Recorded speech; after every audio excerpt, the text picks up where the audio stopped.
Terima kasih pemirsa, Anda kembali bersama kami. Wiki, ada sentimen mengenai El Nino tuh membuat harga komoditas kelapa sawit diperkirakan ini akan melonjak. Oke, ini menjadi sebuah sentimen positif bagi eksportir dari CPO begitu ya. Tapi kalau bicara mengenai produk turunannya dari kelapa sawit dan juga kelapa, ini menjadi satu hal yang memang sangat-sangat potensial lah ya memberikan dampak ekonomi. Nah kali ini kita akan berbincang bersama Ibu SM Widya Sari, beliau adalah CEO Coco Palm Indonesia. Selamat pagi Bu Widya. Selamat pagi. Apa kabar? Halo, salam kenal. Terima kasih banyak Baik, waktunya. kabar sangat baik sekali. Baik. Ya, salam kenal. Ya, kita akan berbincang mengenai cuan adalah produsen produk turunan kelapa dan kelapa sawit ya. Ini kalau bicara mengenai Coco Palm Indonesia ini mungkin boleh dikenalkan sama pemirsa IDX Channel. Ya, selamat pagi pemirsa IDX Channel. Saya Widya dari Coco Farm Indonesia. Kami adalah perusahaan yang bergerak di bidang ekspor produk kelapa dan turunan kelapa sawit. Jadi kami fokus pada upscaling ya produk-produk yang setelah menjadi limbah kelapa untuk digunakan kembali karena sebenarnya masih memiliki nilai ekonomis yang tinggi.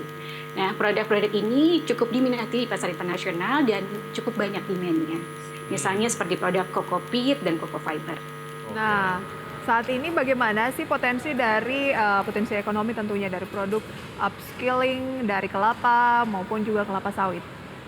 Ya, surprisingly produk-produk ini sangat diminati di pasar internasional. Misalnya untuk coco fiber dan coco peat saja itu memiliki potensi jual sekitar 1,8 miliar dolar ya. Ini berdasarkan data yang terrecord di trademap.org untuk merekam lalu lintas perdagangan internasional. Nah, untuk kelapa sawit sendiri itu jauh lebih besar dari itu potensinya. Produk turunan kelapa sawit itu sekitar 24 miliar dolar. Sehingga ini adalah market yang sangat besar sekali dan sangat seksi untuk dieksplorasi. Oke, untuk produk-produknya apa aja sih Bu Widya? Tadi Anda sebutkan beberapa lah ya. Nah yang kemudian diproduksi oleh Coco Palm Indonesia itu apa aja? Ya, sebenarnya kami ada cukup banyak ya produk turunan kelapa dan sawit lebih dari 10. Tapi di tahun awal kami merintis ini, kami fokus pada 2 produk dulu untuk dipasarkan, yaitu coco peat. Nah ini berasal dari serabut kelapa, bentuknya dia bubuk ya. Jadi biasa digunakan untuk pengganti media tanam pada perkebunan organik. Kemudian bisa juga untuk animal bedding di farming, di peternakan. Nah untuk yang kedua adalah coco fiber. Bentuknya seperti ini, dia serabut-serabut panjang.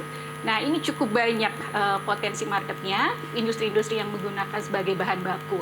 Biasa digunakan untuk isian jok mobil mewah justru yang pakai ini. Kemudian baby car seat ya, lalu isian bedding untuk tempat tidur, kemudian bisa juga untuk sponge. Kalau Anda pernah cuci piring ada bagian yang kasarnya ya. Nah, yang keras itu dibuat salah satunya dari coco fiber. Jadi pabrik-pabrik yang butuh bahan baku ini yang biasanya menggunakan. Kapasitas dari Coco Palm sendiri untuk memproduksi limbah dari perkebunan kelapa sawit dan kelapa tadi ini seberapa besar? Iya, saat ini kami mampu mengekspor sampai dengan 3 sampai 4 kontainer karena kami masih baru ya tahun pertama 3 sampai 4 kontainer per bulan. Jadi yang rekan yang sedang bekerja sama dengan kami adalah pabrik-pabrik kecil yang berada di daerah. Nah, pabrik-pabrik kecil ini dan petani-petani yang mengolah limbah kelapa, mereka melakukan produksi itu masih tradisional sehingga kapasitas produksinya pun belum terlalu besar. Tapi kami kerjasama dengan beberapa pabrik sehingga bisa terkumpul komoditasnya untuk bisa mengekspor 3 sampai 4 kontainer per bulan. Oke, itu negaranya mana saja yang dijadikan tujuan untuk eksportasi produk-produk yang di upcycling ini? Nanti kita akan bahas ya usaha jeda berikut ya Bu Widya ya. Dan tetap bersama kami akan segera kembali. Terima kasih Anda masih bersama kami dalam segmen Create Up dan kita masih berbincang bersama dengan Mbak Widya Sari, CEO Coco Palm Indonesia. Oke, Mbak Widya Sari karena masih muda begitu ya, luar biasa kontribusinya untuk upcycling dari limbah-limbah yang selama ini tidak termanfaatkan. Oke, kemana saja produk-produknya dimarketkan Mbak Widya? Ya, sebenarnya saat ini cukup luas ya market share-nya, sementara di tahun awal kami fokus pada 2 benua yaitu Asia dan Australia. Namun jika kami mendapatkan orderan dari luar benua tersebut kita tetap layani. Misalnya kita dapat orderan dari Nigeria ke Afrika, gitu, tetap kita layani. Kenapa kami fokus pada dua benua ini untuk market ini, mengingat tingginya biaya logistik Indonesia dibanding negara-negara lain ya. Kita masih sekitar 25% lebih tinggi dibanding negara lain. Jadi untuk bisa bersaing secara kompetitif di market, kita pilih negara-negara yang dekat dulu gitu. Oh, berarti biaya logistik yang masih cukup tinggi juga ini yang menjadi challenge untuk Coco Palm juga ke depannya, begitu ya? Betul, betul sekali. Oke, lantas animo sambutan dari negara-negara tujuan yang menjadi target marketnya bagaimana? Ya, menariknya di tahun awal saat kami, di bulan pertama bahkan saat kami merintis, itu kami sudah dapat orderan pertama.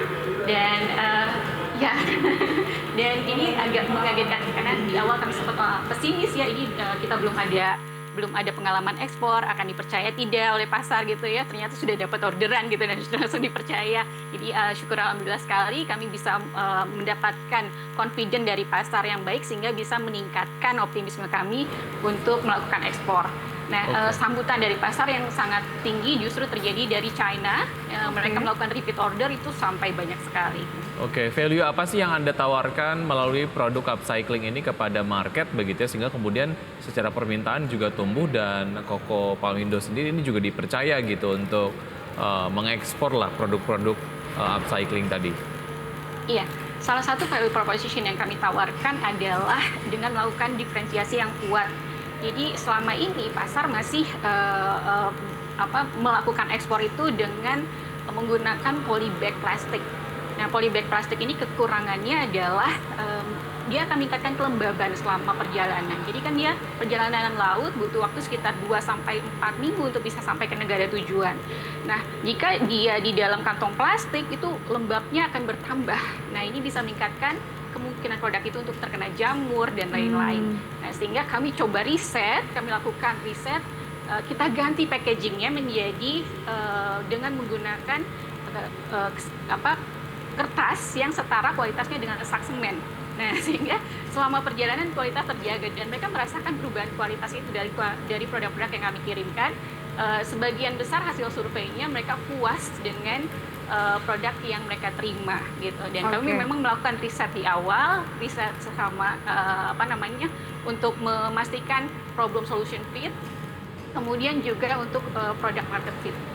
Berapa omset mungkin ya yang sudah dibukukan sejauh ini? Ya, di tahun pertama ini puji Tuhan ya kita sudah melakukan cukup banyak. Dari target awal hanya ingin $100,000 sekarang sudah $130,000, jadi 30% lebih tinggi gitu. Padahal kita nggak expect terlalu banyak gitu ya.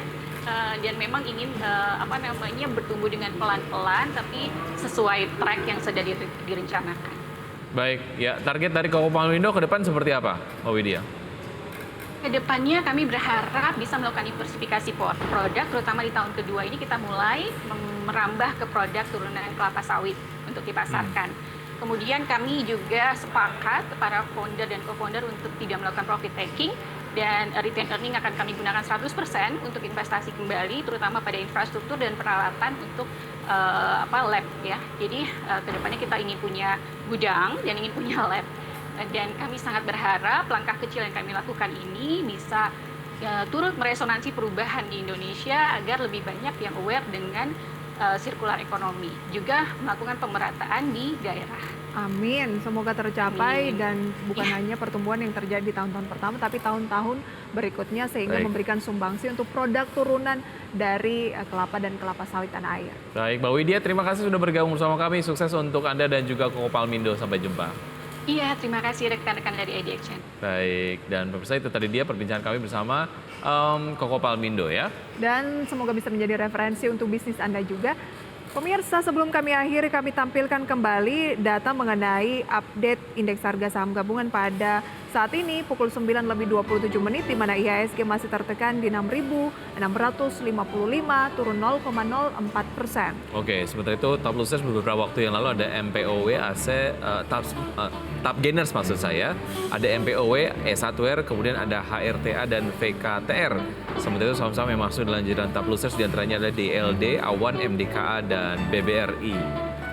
Semoga bisa menjadi referensi untuk Anda pemirsa dalam berinvestasi di perdagangan hari ini. Dan pemirsa, demikian Power Breakfast hari ini sudah 90 menit kami menemani Anda. Tetap perbarui informasi Anda hanya di IDX Channel, your trustworthy and comprehensive investment reference. Saya Prisa Somodatu. Saya Wiki Adrian. See you in the morning.